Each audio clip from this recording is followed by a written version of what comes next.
This film is part of a series of projects that we're doing to look at making feed, and poultry feed in particular, a bit more sustainable. And the key issue here is substituting soya for homegrown crops. In this particular film, we are looking at the potential to dehull homegrown peas and beans. And that's a process by which we can improve the quality of the protein and therefore reduce our reliance on soya. We're here at Hammond's End Farm in Hertfordshire, and we're going to visit a dehulling machine manufacturer in Wiltshire to find out a bit more about dehulling, to find out a bit more about the benefits of dehulling and to have a closer look at the dehulling machines themselves. But first, we're going to ask the question, why dehull? There are two main benefits from dehulling beans and peas. The first thing is to improve the nutrient value of the beans and peas. The hulls of the beans and peas are low in protein and energy. They're also high in fibre, which makes them hard for poultry to digest. So if you can take off the hull of beans and peas, the seed that is remaining is of much better nutritional value.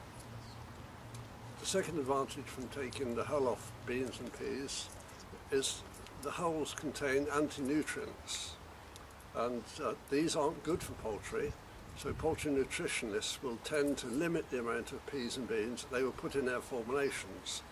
If you can take away the hulls, then poultry nutritionists will include more peas and beans in their formulations.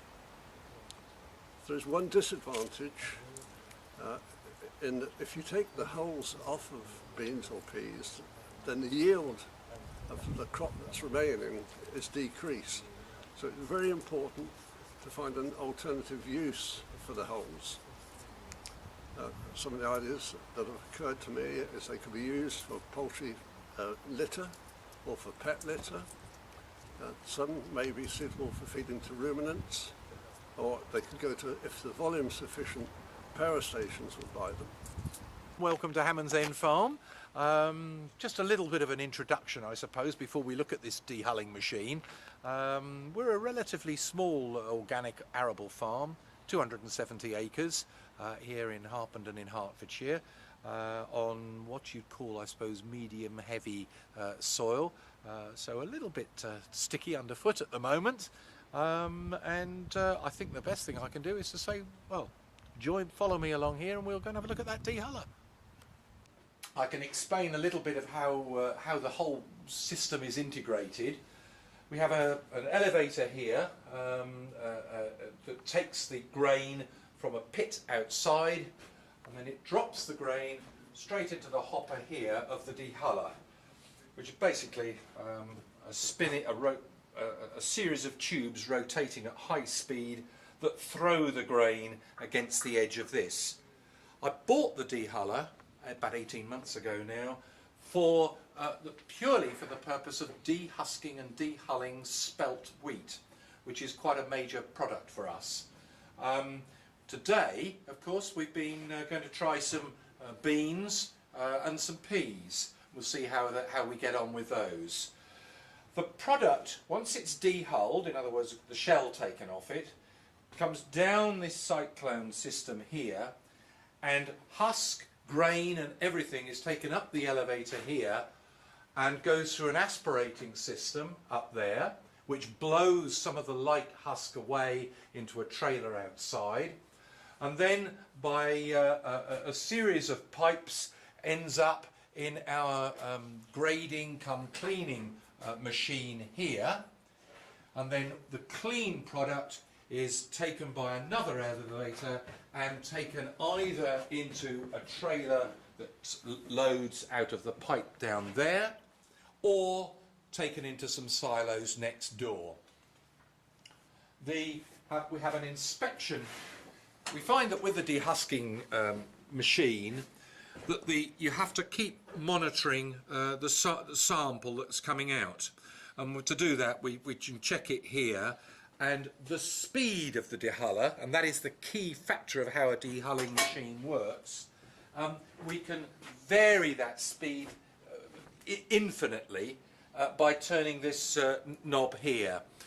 The So what we find is we check the sampling probably about once every half an hour just to make sure everything's going well there, and turn the speed up a bit or down a bit accordingly. The problem with spelt is if you have too high a speed, it can not only take the husk off, but it can also damage the grain. You can end up with split grains, so that when I'm selling that grain to a miller, he might start to frown a little bit at that and knock the price down, and we don't want that. So that's a sort of a bit of a whistle-stop tour through the way that our dehulling machine integrates within our normal grain handling system. With dehulling we've used rape, linseed, sunflowers, peas, beans, oats and barley. The throughput of the machine is around 2 tonnes an hour. It varies quite a lot on the seed you're processing and how hard the hulls are to get off. It's quite important to regulate the feed going into the machine to make sure that you're getting a good hulling process. If you go too fast, it floods the machine and you won't get a good process from it. So control feed is really important. And this will vary with what seed you're processing. The other important variable is the speed of the huller. This can be very critical. If you go too fast, you smash the seed to pieces, too slow and you're not dehulling it efficiently. Whatever speed you find that you need for the dehulling process, you then will find that you're not 100% dehulling. So that's why the cleaning process is essential to follow on to it. I think the important thing is to do the experimental work, testing out what speed and what cleaning you need, getting the right screens, then you can ensure an efficient process. And that way you get the most out of the equipment. Often systems are put in and not fully utilised because you haven't got the right size screens or the right sort of aspiration, so you're not getting the best from the machine. The other thing you've got to make sure is that it's kept in good condition, because the hardened steel ring will eventually wear and will need replacing, so you have to make sure after some years that you need to check that, because once it wears you will lose efficiency in the actual dehulling process. And we're doing some experiments with different types of material for the actual impeller ring. One for longevity and secondly for more efficient hulling.